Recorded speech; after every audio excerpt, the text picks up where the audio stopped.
Some friends stay friends with people that they actually hate. If you hate someone so bad, why are you staying friends with this person? Well, I have a master's in behavioral psychology, so let me tell you. It's not necessarily about you. It is about something that you have. That something that you have is something that they lack, that they really, really want. And they become angry and resentful of you for having that thing.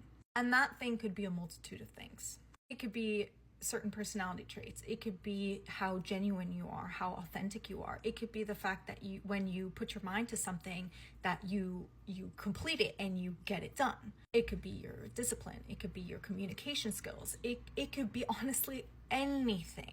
But it's specifically something that they want, but they lack, and they're unwilling to put in the work to attain it themselves. In the beginning of the friendship, they don't necessarily start off hating you.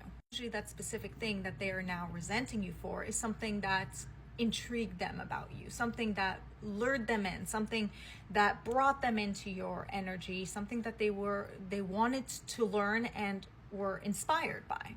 So they kind of get into this friendship with you just to learn more, just to kind of study you, just to identify how did you get this specific thing and what do I need to do in order to receive this specific thing too.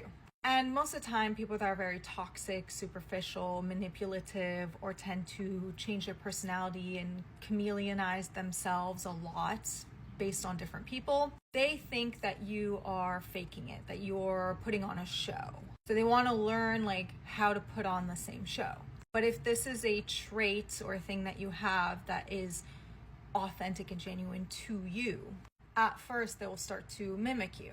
If it's a fashion thing, they'll start to dress like you. If it's a personality thing, they'll start to act like you. If it's a hobby that you're really good at, they'll start to join and do that hobby with you. And this is where the competition portion comes in, that secret competition. They start to slowly compete with you because they want to attain that thing that they're lacking and be better than you.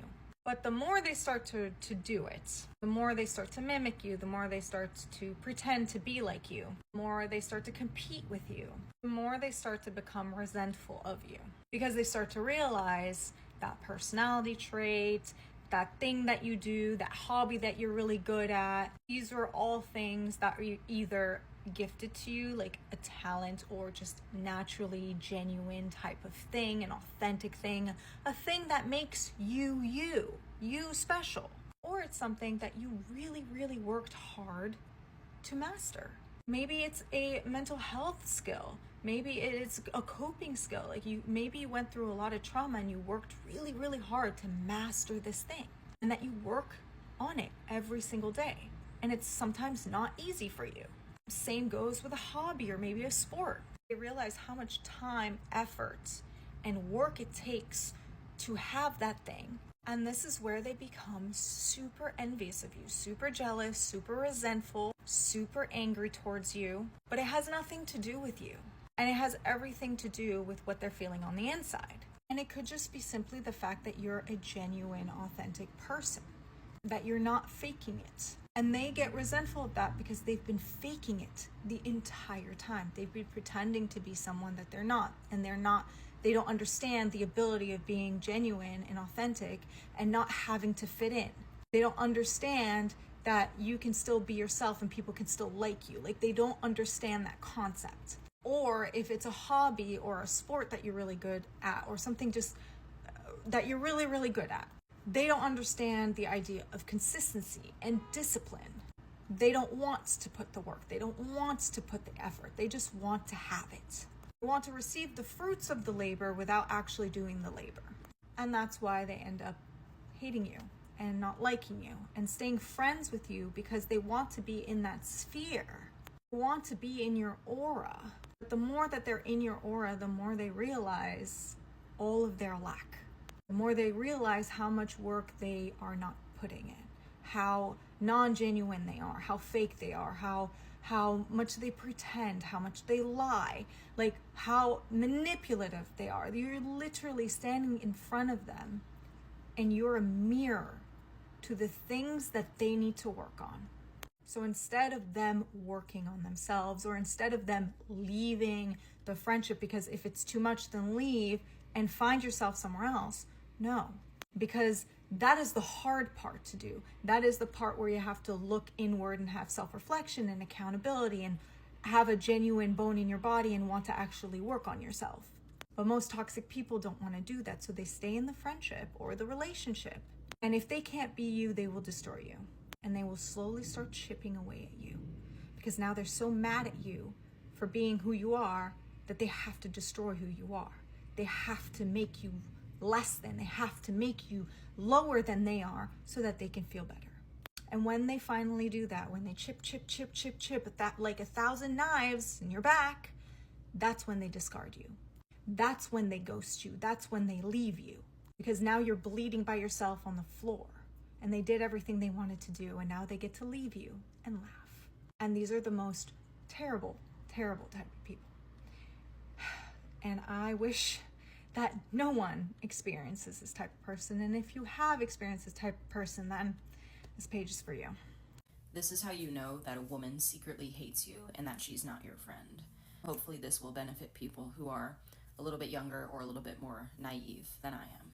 There are many signs that a woman secretly resents you and that she sees you as her competition and she wants you to fail.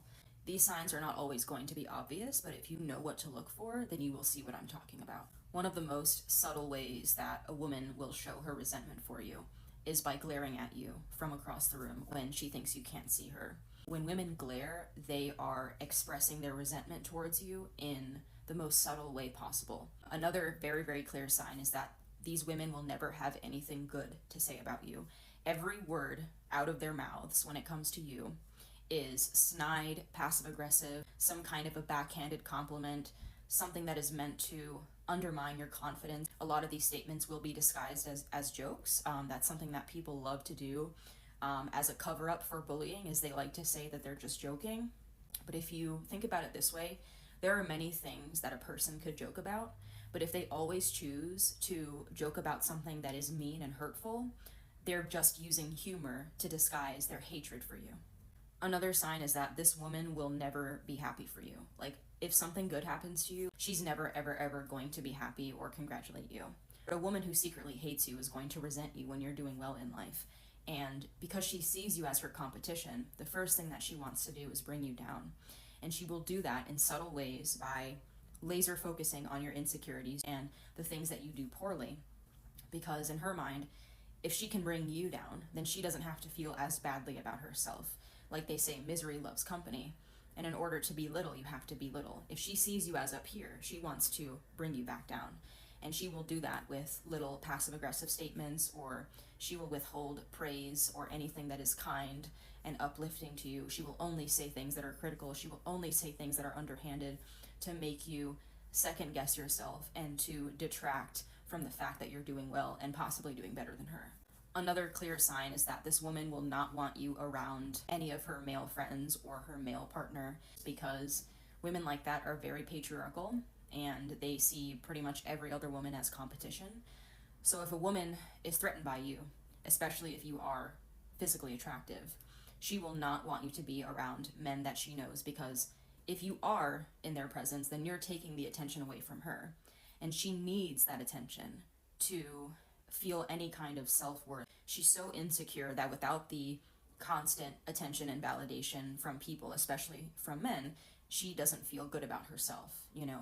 So if an attractive woman like yourself is around, you basically, in her mind, are taking away her source of validation. That is something that she finds very threatening, because it's something that she can't live without. And it's very important to know that a lot of these women are masterful actors, and they are excellent at hiding behind a charismatic personality. They are excellent at, getting you to let your guard down, and they will act like your best friend.